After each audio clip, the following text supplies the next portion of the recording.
What a team effort to be here in this place, in this space. It's absolutely wonderful. Thank you, team. Team is together, everyone achieves magnificently. Thank you. So, on this wonderful day, our first day here at the CCA Delaware, we are so grateful to be here. 0202202022 Wow. Seen with the 2020 spiritual vision is the CSL theme for the year. February's theme is seeing through the eyes of love. Yes. Today's topic is free at last. Ernest Holmes wrote, "The divine plan is one of freedom. The inherent nature of man is ever seeking to express in terms of freedom, because freedom is the birthright of every soul." Dr. Martin Luther King Jr. gave us the key to inner freedom when he said, "I have decided to stick with love. Hate is too great a burden to bear. Let us raise ourselves in the vibration of love by saying out loud together, everyone, where I look, I see the face of God. I see all beings through the eyes of love. I walk the path of loving kindness, realizing that by treating others with loving kindness, I am being loving and kind to myself." Thank you. Carolyn. That was beautiful. Thank you.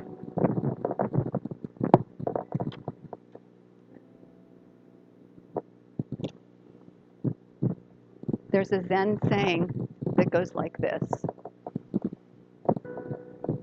you can't stop the birds from flying around your head, but you can prevent them from making nests in your hair.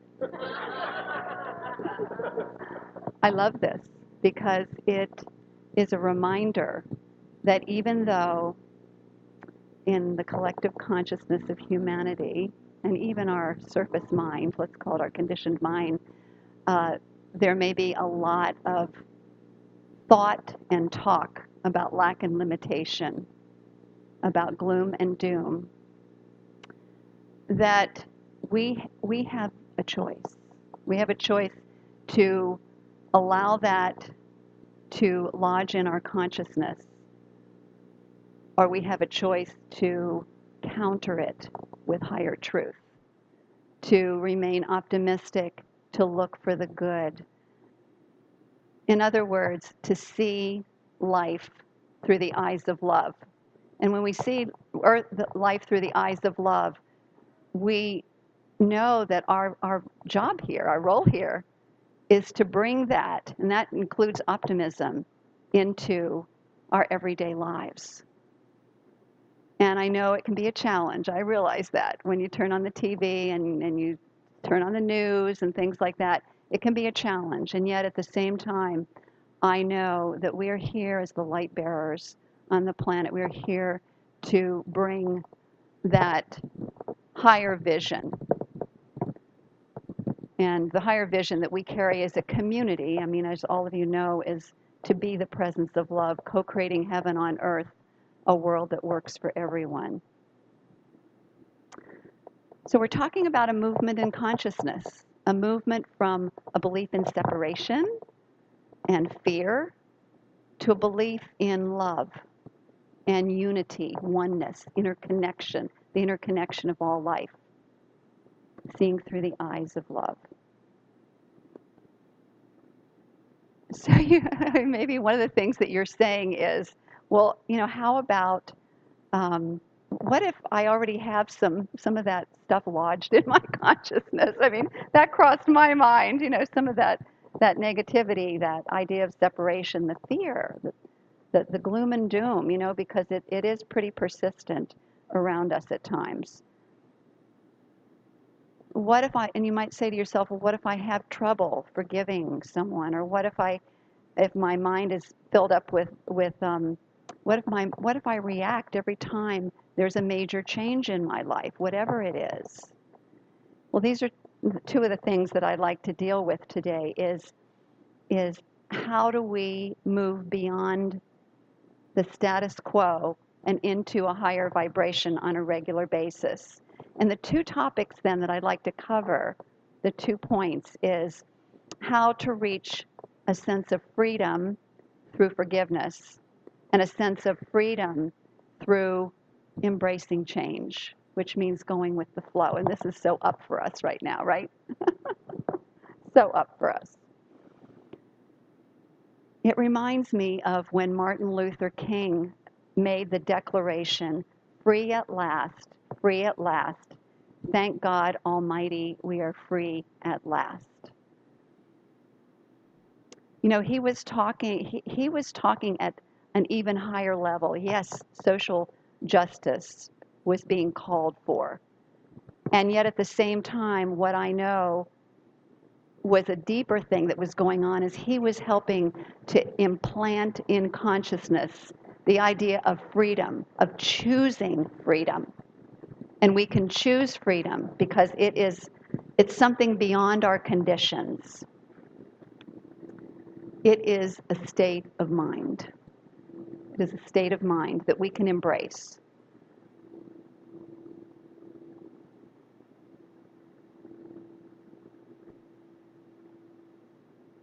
And that state of freedom comes from an awareness that we are rooted and grounded in a spiritual reality that is unchangeable, that is changeless. It is the presence of love itself. Love doesn't change at the spiritual level. It is rooted in peace. It's rooted in joy. It's rooted in this awareness of oneness. So we are then free because of who we are. We are individualized expressions of that one source, that one presence, that one life, that one power that I call God.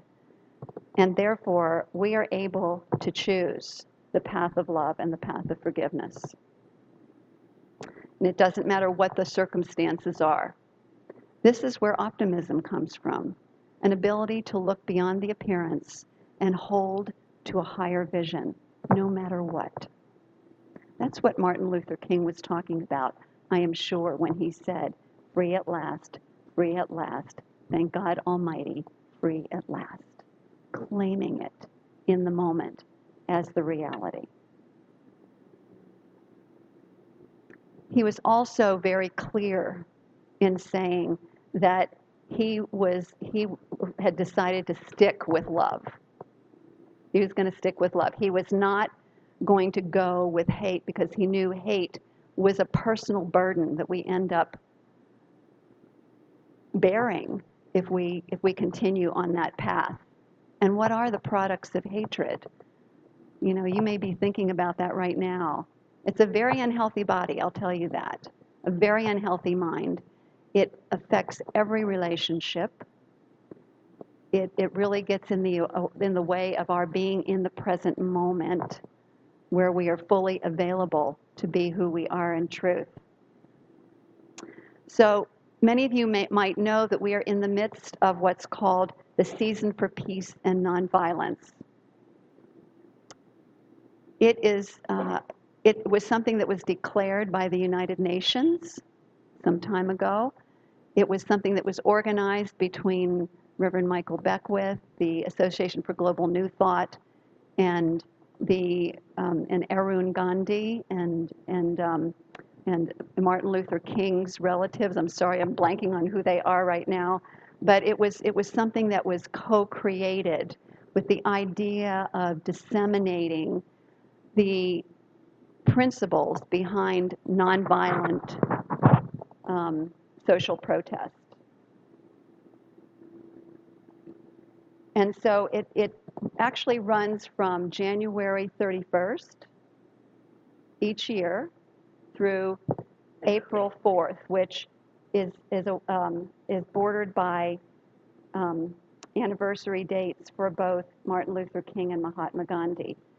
But it also includes many other luminaries. It's an honoring of many other luminaries who stand for social justice in a nonviolent manner, who choose the ways of peace. So can you imagine, I'd like you just to imagine for a moment the courage that it took for Gandhi and his followers and for Martin Luther King and his followers to, to make this commitment to nonviolence, which means making a commitment to love. You know, it makes me think about the Course in Miracles saying everything is either love or a call for love. Those who choose the path of love realize that even when somebody is coming after you with violent words and violent action, when you choose love in the midst of that, that is understanding that you are facing another person who also is a child of the Most High and is calling for love, ultimately calling for love. Because we know when we are the presence of love, we don't act in a violent way. So we know that there's a disconnect there and not realizing the concept of oneness and what love really truly means.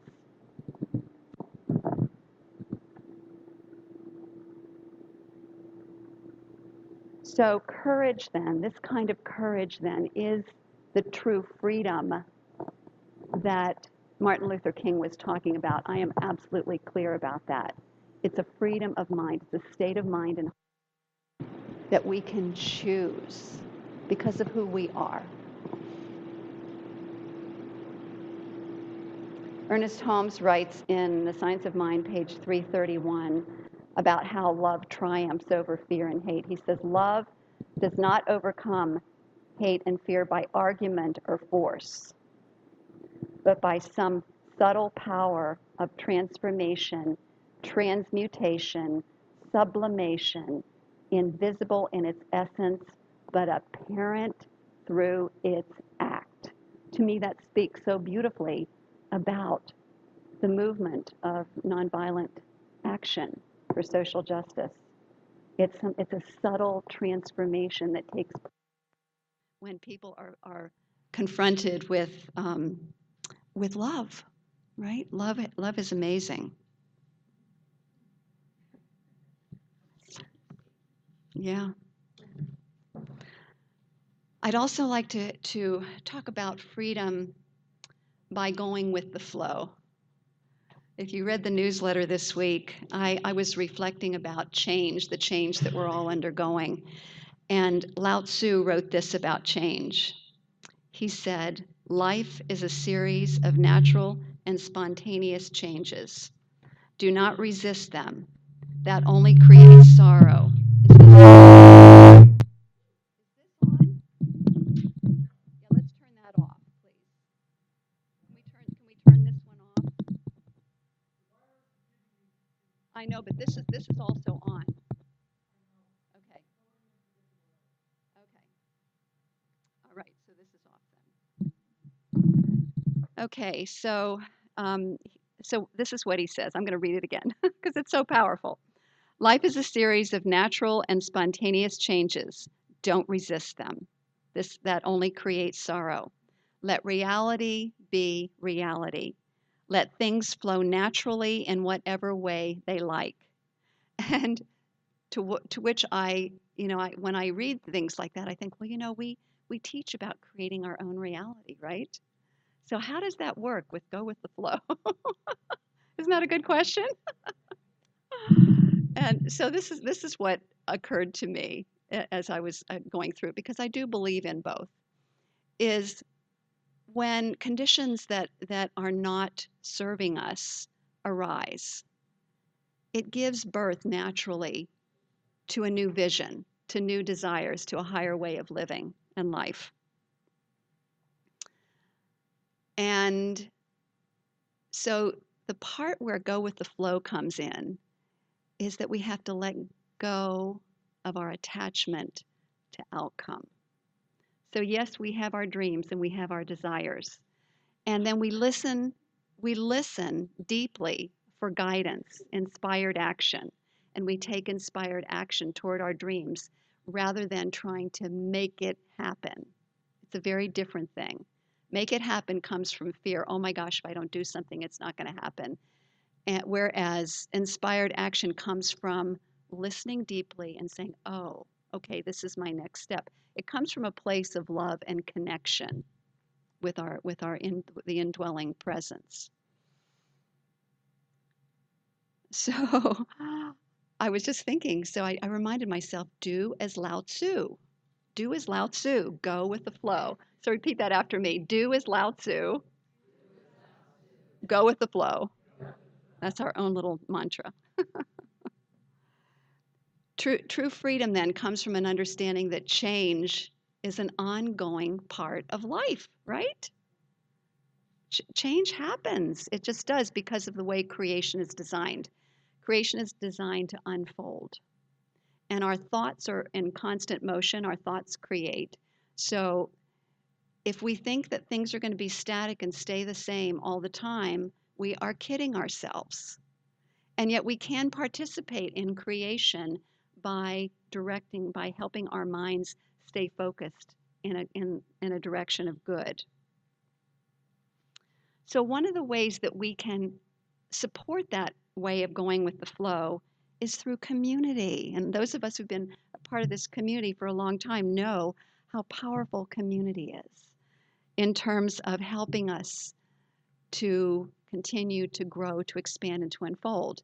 So that means what? It means we have to give up going it alone, right? To give up going it alone. And also, here's the other understanding that I got is that other people love to help. We love to help. We love to help other people. Well, if everybody wants to help and nobody wants to receive, how good is that? So it's important to be willing to receive too, to reach out, connect, to support each other. That's what community does. It's mutually supportive. We help each other by giving and receiving support from one another.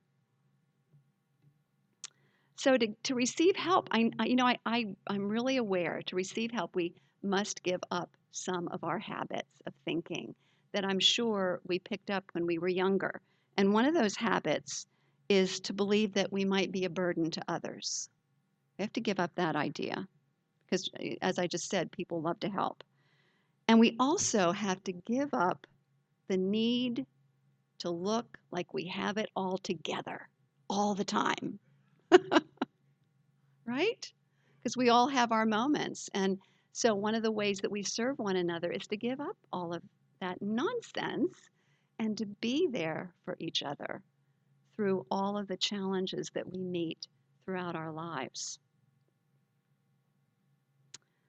So another person then can offer you kindness and love in a time of distress and trouble. Octavia Butler wrote in her book, Parable of the Sower, kindness eases change. So we're back to the idea of change. When change happens, that's when we start getting out of sorts, right? Because we're in resistance to change. We don't want that to change, whatever it is. So kindness eases change, and love, she says, quiets fear. Love quiets fear. That's what we can do for one another. That's a way that we learn to go with the flow. Another way we learn to go with the flow and do as Lao Tzu is claim that only good can come from this. This is one of my favorite mantras. And this is what has kept me sane through all kinds of changes.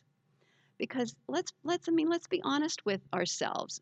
Change is disruptive. We have our little routine going, like we did over at Woodmill, and change is disruptive. Even good change can cause us to go into fight or flight. Because that's the way we are designed as humans. We are designed to go into fight or flight whenever there's change. That's our survival mechanism.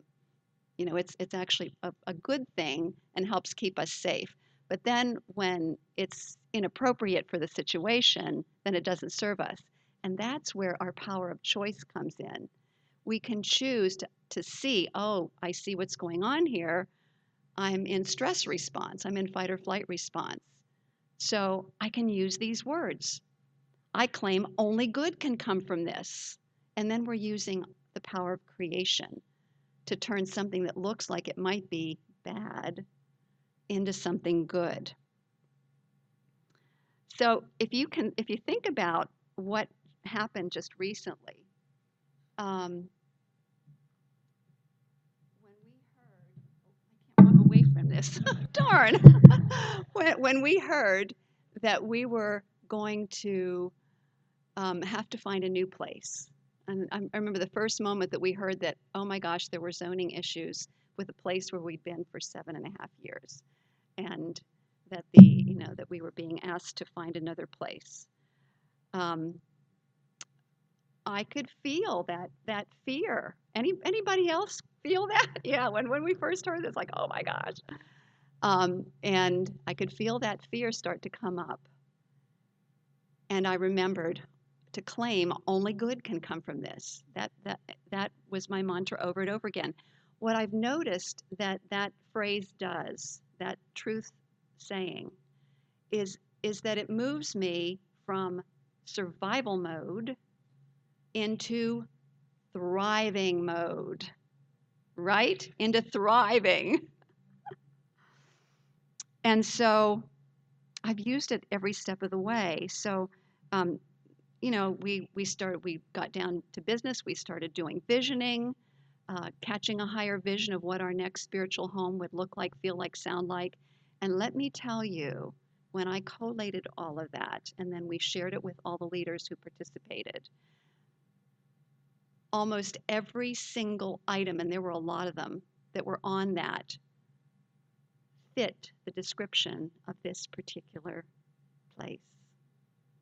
And I could go on and on with what all those were, but it would just blow your mind. In fact, somebody even saw a red door, and there's a red door outside there that you come in.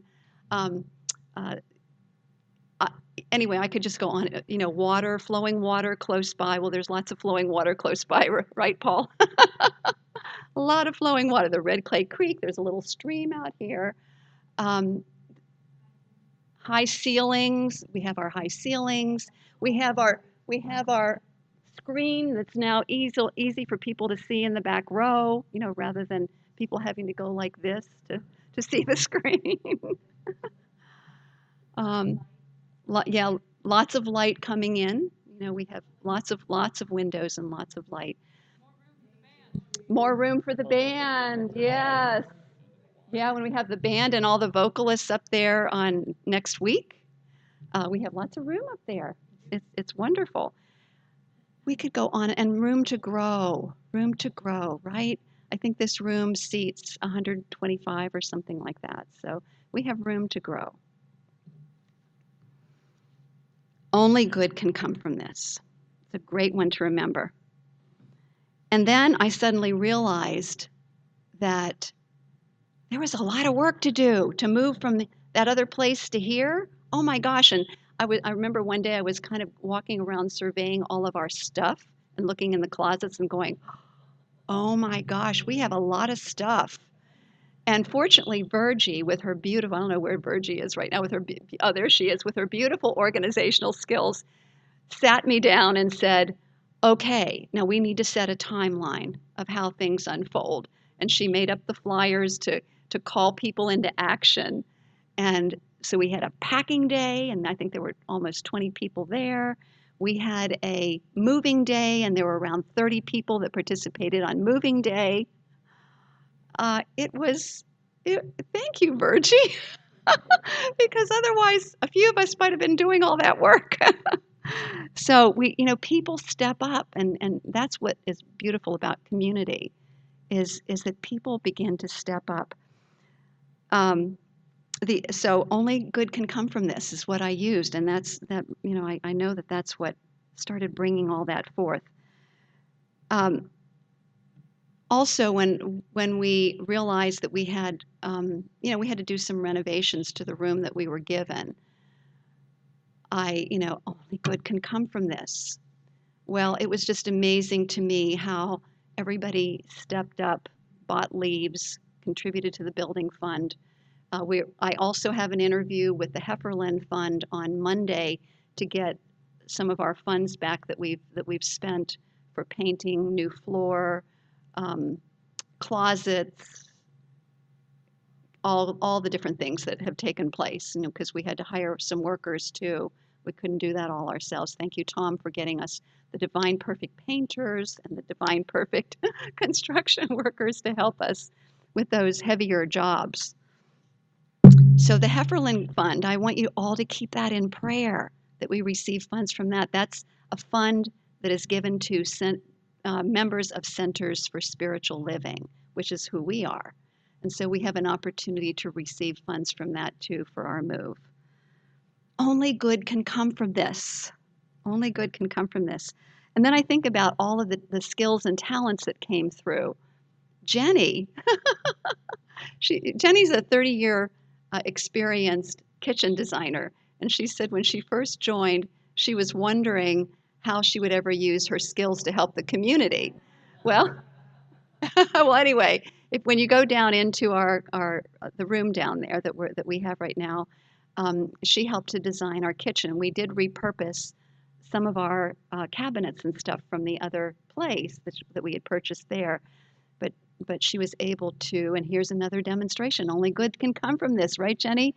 Her supplier gave her the countertops, right, for the cabinets. Yeah, right. And she designed what's called a floating island, which will be here either next week or the following week. We're still in the process of putting it together, but we'll be able to wheel down all of our things on the cabinet and then wheel them back for the hospitality team. Oh, okay. And the white shelves near the kitchen were donated by Jenny's company. Yeah. Only good can come from this, right? Mary?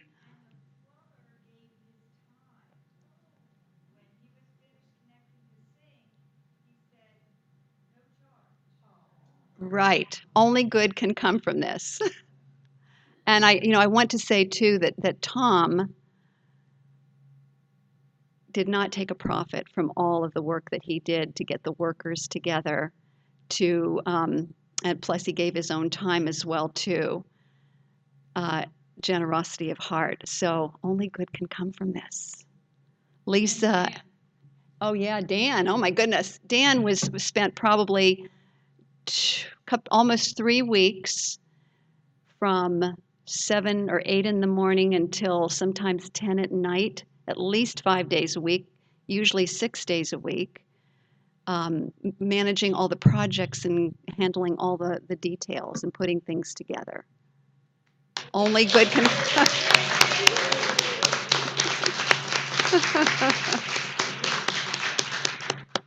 And then we had other little miracles like people showing up at the divine perfect time. Narayan and Patrizia showed up yesterday to help with some of the tasks, additional tasks. And Monica was there almost as much as Dan, handling all the details. She even mopped the floor in the other room just to make sure it was in good shape. And then I saw Karen down there polishing the furniture this morning. Everybody is really taking a lot of ownership for our community, and I really love to see what's happening. It really warms my heart. Abe showed up at the divine perfect time to help Dan with some construction things that needed to be done down in the room, and Monica, Michelle, Lisa, Candace, Mary led the unpacking and organizing. Kristen, Lisa, and Shia used their talents with decor. I could go on, and if I missed anybody, I truly apologize. But well, thank you. Thank you very much. The whole thing, think about it. The whole thing unfolded so seamlessly. I mean, certainly there was a lot of action that was a lot of inspired action along the way, so that we could move from one location one Sunday into a new location the next Sunday without skipping a beat. That's community. That is community at its best. I love that. I'm so grateful for all of you. Only good can come from this. So when I think about things like, we have to set this up and break this down every Sunday, I'm using the mantra, only good can come from this. And I'm knowing that there is some good that's going to come from all of this, all that's unfolding in terms of helping us develop closer connections with one another. That's what I've noticed. Lisa and I were talking about that after this time together, we feel closer to one another.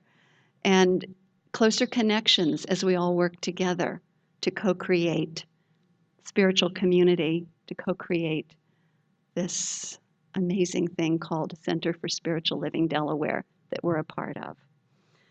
So together we walk the path of freedom. We walk the path of freedom. We do that by choosing to free ourselves of the burden of hatred, by choosing forgiveness, by choosing to see other people through the eyes of love. We choose the path of freedom also by realizing that change is the ongoing truth of life. So rather than resist it and fight it, we learn to flow with it and change it into good stuff by saying only good can come from this. Forgiveness and going with the flow then are acts of freedom that are based in love. They bring us into the eternal now moment because we're letting go of the past. We're forgetting about the future. We're not letting the worries about the future get in the way. We're here now in the present moment as the fullness of who we are, which is what? Love, peace, joy, the presence of the divine in expression. So I'm going to invite our practitioners to surround the room. We're going to offer prayer. And certainly do your own prayer in the process as well. But I'd like our practitioners to surround the room, if you would, please.